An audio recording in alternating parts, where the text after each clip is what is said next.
Hi hello ನಮಸ್ತೆ, welcome back to my YouTube channel. So ಇವತ್ತು ನಾನು ಮಾಡ್ತಾರೆ ರೆಸಿಪಿ ಬೆಂಡೆಕಾಯಿ ಪಲ್ಯ ಹೇಗೆ ಮಾಡೋದು ಅಂತ ತೋರಿಸ್ಕೊಡ್ತೀನಿ.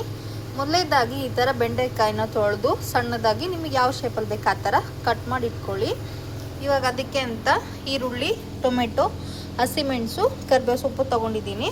ಸೊ ಇವಾಗ ಇದನ್ನು ಎಣ್ಣೆ ಹಾಕ್ಕೊಂಡಾದರೂ ಹುರಿರಿ. ಸೊ ಹಾಗೇನಾದರೂ ನೀವು ಹುರ್ಕೋಬಹುದು. ನಾನು ಸ್ವಲ್ಪ ಇದಕ್ಕೆ ಎಣ್ಣೆ ಹಾಕ್ಕೊಂಡು ಹುರಿತಾ ಇದ್ದೀನಿ. ಸೊ ಮೊದಲಿಗೆ ಹಾಗೆ ಒಂದ್ಸಲ ಚೆನ್ನಾಗಿ ಫ್ರೈ ಮಾಡ್ಕೊಳ್ಳಿ.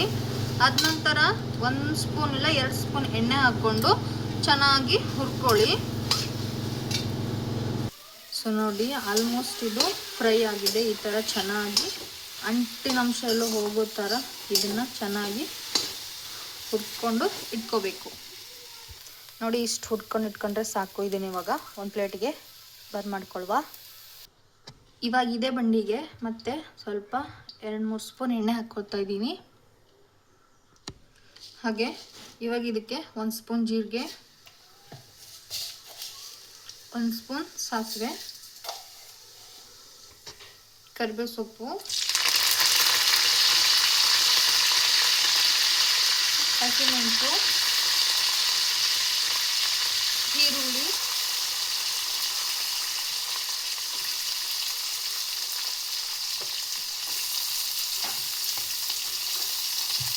ಸೊ ಈರುಳ್ಳಿ ಚೆನ್ನಾಗಿ ಒಂದ್ಸಲ ಫ್ರೈ ಆಗೋವರೆಗೂ ಮಿಕ್ಸ್ ಮಾಡ್ಕೊಳ್ಳಿ.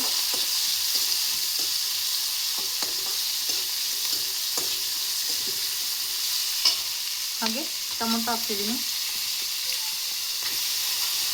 ಇದು ಕೂಡ ಒಂದ್ಸಲ ಚೆನ್ನಾಗಿ ಮಿಕ್ಸ್ ಮಾಡ್ಕೊಳ್ಳಿ. ಇವಾಗ ಇದಕ್ಕೆ ಬೆಂಡೆಕಾಯನ್ನು ಹಾಕಿ ಮತ್ತೆ ಬೆಂಡೆಕಾಯಲ್ಲಿ ಚೆನ್ನಾಗಿ ಮಿಕ್ಸ್ ಮಾಡಬೇಕು. ಒಂದ್ಸಲ ಚೆನ್ನಾಗಿ ಈ ಥರ ಎಲ್ಲ ಮಿಕ್ಸ್ ಆಗೋ ಥರ ಮಿಕ್ಸ್ ಮಾಡ್ಕೊಳ್ಳಿ. ಬೆಂಡೆಕಾಯಿ ಮತ್ತು ಇದರಲ್ಲಿ ಎಣ್ಣೆಯಲ್ಲಿ ಮತ್ತೆ ಚೆನ್ನಾಗಿ ಫ್ರೈ ಆಗಲಿ ಹೇಳಿ. ಇದಕ್ಕೆ ಇವಾಗ 1 ಸ್ಪೂನ್ ಅರಿಶಿನ ಹಾಕ್ತಿದ್ದೀನಿ. ಹಾಗೆ ರುಚಿಗೆ ತಕ್ಕಷ್ಟು ಉಪ್ಪು, 1 ಸ್ಪೂನ್ ಬೆಲ್ಲ, ಎಲ್ಲದನ್ನು ಚೆನ್ನಾಗಿ ಮಿಕ್ಸ್ ಮಾಡ್ಕೊಳ್ಳಿ. ಮಸಾಲ ಐಟಮೆಲ್ಲ ಚೆನ್ನಾಗಿ ಮಿಕ್ಸ್ ಆಗಲಿ. ಇವಾಗ ಇದಕ್ಕೆ ಸ್ವಲ್ಪ, ಅಂದರೆ ಜಾಸ್ತಿ ಹಾಕ್ಕೊಳ್ಳೋಕೆ ಹೋಗ್ಬಿಡಿ, ಸ್ವಲ್ಪ ಬೇಯಷ್ಟು ನೀರನ್ನು ಹಾಕ್ಕೊಳ್ಳಿ. ಇವಾಗ ಚೆನ್ನಾಗಿ ಎಲ್ಲದಕ್ಕೂ ಮಿಕ್ಸ್ ಆಗುತ್ತೆ. ನೋಡಿ, ಬೆಂಡೆಕಾಯಿ ಲೋಳೆ ಅಂಶ ಬಿಡುತ್ತೆ ಇದರಲ್ಲಿ. ಸೊ ಇದರಲ್ಲಿ ರಿಚ್ ಫೈಬರ್ ಇರುತ್ತೆ, ಚೆನ್ನಾಗಿ ಬಾಡಿಗೆ ಮಾತ್ರ ಬೆಸ್ಟ್ ತರಕಾರಿ ಇದು. ಡೈಜೆಷನ್ ಪ್ರಾಬ್ಲಮ್ ಇದ್ದರೆ ಬೆಂಡೆಕಾಯಿನ ತಿನ್ನಿ. ಹಸಿ ಬೆಂಡೆಕಾಯಿ ತಿಂದರೆ ಇನ್ನೂ ಚೆನ್ನಾಗಾಗುತ್ತೆ. ಲೋಳೆ ಅಂಶ ಇರೋದ್ರಿಂದ ಬೇಗ ಡೈಜೆಷನ್ ಆಗುತ್ತೆ. ಅಂದರೆ ಹೊಟ್ಟೆಯಲ್ಲಿ ಏನಾದರೂ ಇವಾಗ ಪಾಚಿ ಥರ ಕಟ್ಕೊಂಡಿರುತ್ತಲ್ಲ, ಸೊ ಲೋಳೆ ಅಂಶ ಹೋದರೆ ಬೇಗ ಕ್ಲಿಯರಾಗಿ ಹೋಗುತ್ತೆ ಅಂತೇಳಿ ಇವಾಗ ಇದನ್ನು 4 ನಿಮಿಷ ಮುಚ್ಕೊಂಡು ಬೇಯಿಸ್ಕೊಳ್ಳುವ ಪ್ಲೇಟ್ನ. ಸೊ ಇವಾಗ ಒಂದು 5 ಸೆಕೆಂಡ್ ಆಗಿದೆ ನೋಡಿ, ಈ ರೀತಿಯಾಗಿದೆ. ಚೆನ್ನಾಗಿ ಮಿಕ್ಸ್ ಮಾಡ್ಕೊಳ್ಳಿ.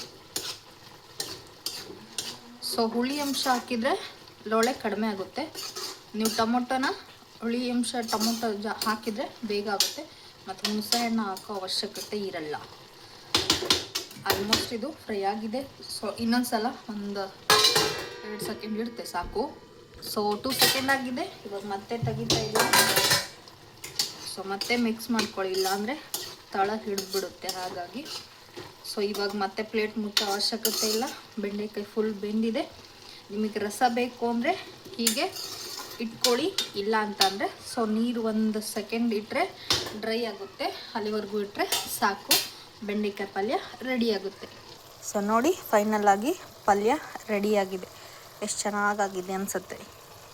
ಟೇಸ್ಟ್ ಮಾಡಿದ್ಮೇಲೆ ಸೂಪರಾಗಿರುತ್ತೆ. ಸೊ ನೀವು ಮಾಡಿ, ಮರೆಯದೆ ಕಾಮೆಂಟ್ ಮಾಡಿ, ಲೈಕ್ ಮಾಡಿ, ಶೇರ್ ಮಾಡಿ. ಹಾಗೆ ಸಬ್ಸ್ಕ್ರೈಬ್ ಮಾಡದೆ ನೋಡ್ತಾ ಇದ್ದರೆ ಪ್ಲೀಸ್ ಸಬ್ಸ್ಕ್ರೈಬ್ ಮಾಡ್ಕೊಂಡು ನೋಡಿ. ಸೊ ಇದೇ ಥರ ವಿಡಿಯೋ ಮುಂದೆ ನೆಕ್ಸ್ಟ್ ನಿಮ್ಮ ಮುಂದೆ ಬರ್ತೀನಿ. ಅಲ್ಲಿವರೆಗೂ ಟಾಟಾ, ಬಾಯ್ ಬಾಯ್.